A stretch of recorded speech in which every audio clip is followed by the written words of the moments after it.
here with a YA book review of Shades of Earth by Beth Revis. This is the third and final book in the Across the Universe trilogy. There will be spoilers in this video if you haven't read the book, so I just wanted to tell you that up front.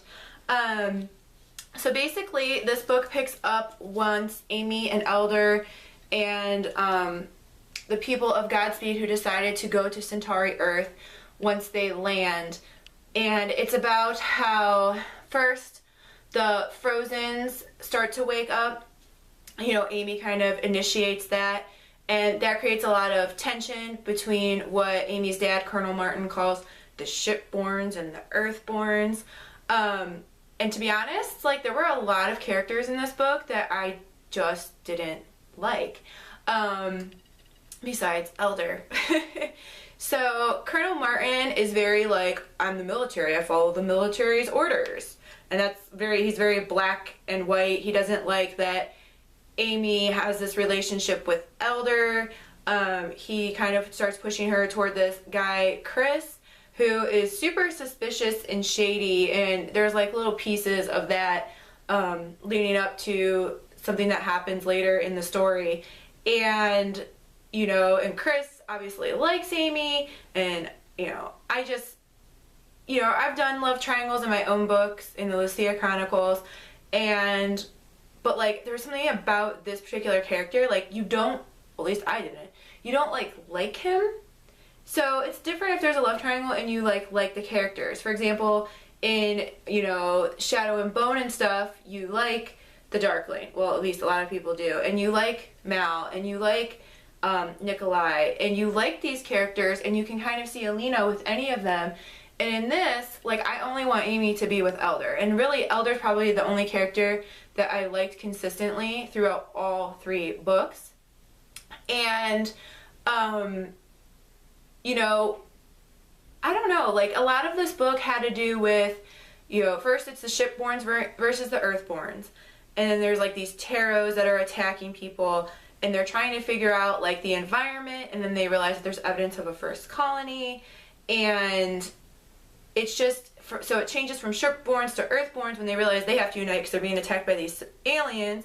But then, and this is where I'm going to get into more spoilers, the aliens, you realize, are, you know, like these human hybrids who were injected by Earth when Earth, you know, original Earth, Soul Earth, realized that there was this solar glass that could be used not only for clean energy, but also used as, like, really harmful weapons.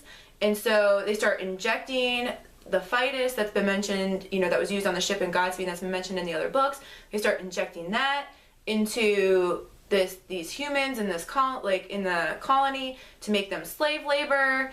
And then, but some of these, like, rogue hybrids form because they have something in, like, a mutation in either, like, their adrenal glands or something like that, or their pituitary gland, that allows them to get, like, all the benefits of the so-called vaccine, which is really Fidus, but without the, like, complacency and, like, the control factor of it.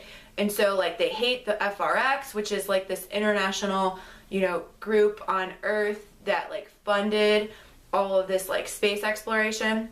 So basically, because the technology was so outdated on Godspeed, they found, they used Tesseracts to get there faster, and so Godspeed hadn't even gotten there yet, really. But then, like, the Plague Eldest realizes, like, what's going on, kind of, so he tries to keep the people on the ship to, like, protect them, and there's a lot of, like, twists and turns. So then eventually it changes from Shipborn versus Earthborn to, you know, us versus these aliens, but then you realize that the aliens are partially human, and, you know, a lot of people died, so then, you know, the humans from Soul Earth and from Godspeed want to, like, annihilate the population that's on this planet of these rogue hybrids. And one thing I didn't like is I do not like when a protagonist is killed off, and, you know, I skimmed ahead, and when you start seeing chapters that say, Amy, Amy, Amy, and no Elder, you obviously figure out that something's, and that really slowed down my reading, because, like I said, Elder's the only character that I really liked, because I feel like he was believable. You know, he was naive, but that was believable given how he was raised, but he was also, like, willing to adapt his thinking based on the things that he learned. Whereas like Amy, I didn't find very likable because she was like really stubborn, and sometimes she even seemed shallow and very like, she acts like she has these convictions, but one second she believes this based on, you know, this person's reaction, then the next second she believes this based on this person's reaction. And sometimes I think, even though she wasn't meant to be a blind follower, I don't think she was written intentionally that way. To me, she sometimes comes across as that. And basically, this book ends, you know, with like a sort of peace treaty between what's left of the Shipborns and Earthborns and these rogue hybrids and the actual hybrids. They find like an inhibitor that can reverse the effects of the, like, you know, blind enslavement kind of thing that's going on.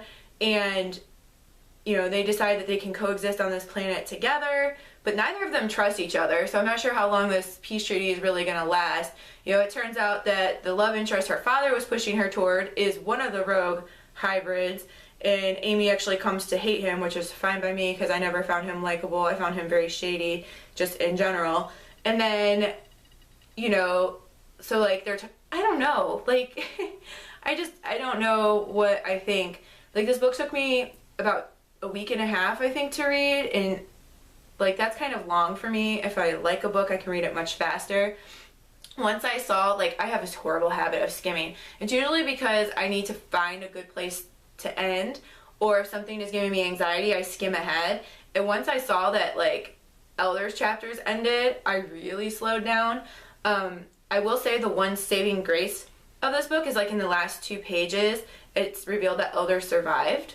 So that I really like, because I'm not a fan of killing off the protagonist. Like, for me, reading is escapism. If I wanted to read books about real life, I would read contemporary, which I don't read, because real life is tough enough. I don't need my books to be tough too, and to give me, you know, I don't go into books that I know are super emotional, because I'm very empathetic and it's very difficult for me. So I tend to not knowingly go into something like that. So I'm not a fan when authors decide to kill off a main character, because you've grown attached to this person, and like we experience a lot of loss in our real life. I don't need to experience, you know, heartbreaking loss that makes me feel sick to my stomach when I'm reading to escape life. So that's just my personal beliefs on that. So I was very happy that, you know, Elder ended up surviving.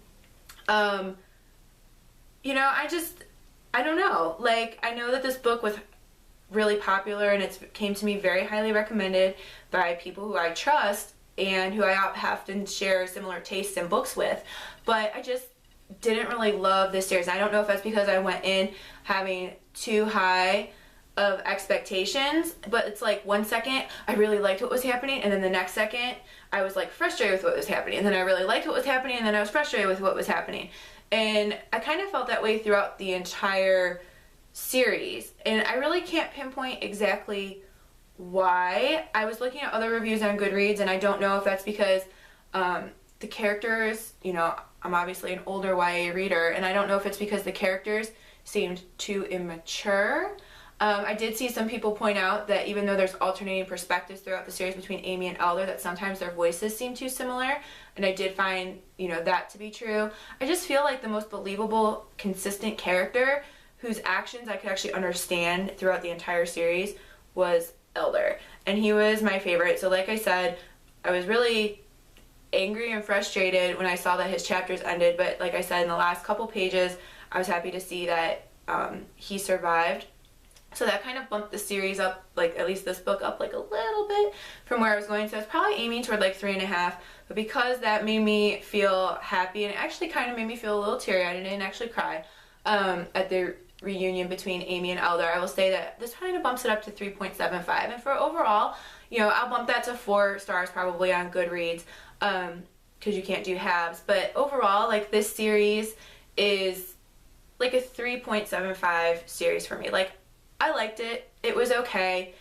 It was good, but for me, it wasn't great. And like I said, I don't know if that's because going in, I had such high expectations, because it came highly recommended to me, or if it was the character development. The world building is really good, actually. I will say that between being on the ship in Godspeed and the cryogenics and all of that, And then with the actual Centauri Earth planet, I could really visualize the things in my head. It's almost like the people. I didn't like the people in the story, save for Elder, who was probably my favorite character. So this was Shades of Earth, the last book in the Across the Universe trilogy by Beth Revis. If you kind of like sci-fi or want something kind of, you know, I would call this kind of sci-fi light a little bit. The focus is on a lot of the relationships between characters, and the world building is really good. And it's an interesting story that poses questions about some serious issues in a fiction format. So if you think that would interest you, you should check this out. In the meanwhile, happy reading and happy writing.